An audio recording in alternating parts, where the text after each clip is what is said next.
నమస్తే కేటెన్ ఫైనస్. దేశానికి స్వాతంత్రం తెచ్చినందుకు ప్రాణాలను అర్పించిన గాంధీ కుటుంబంపై బీజేపీ కక్షపూరితంగా వ్యవహరిస్తుందని కాంగ్రెస్ నేతలు మండిపడుతున్నారు.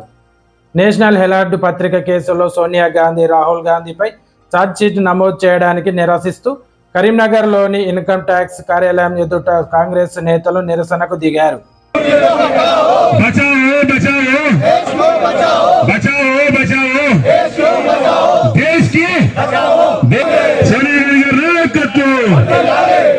संघर्ष करो, संघर्ष करो।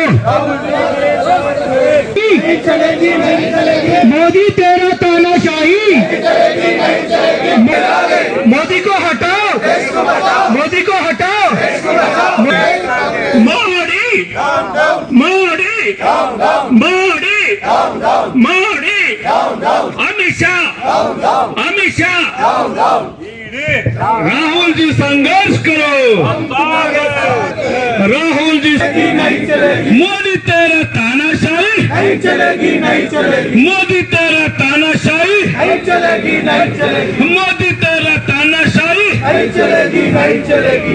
जय कांग्रेस, सोनिया गांधी గారి నాయకత్వం।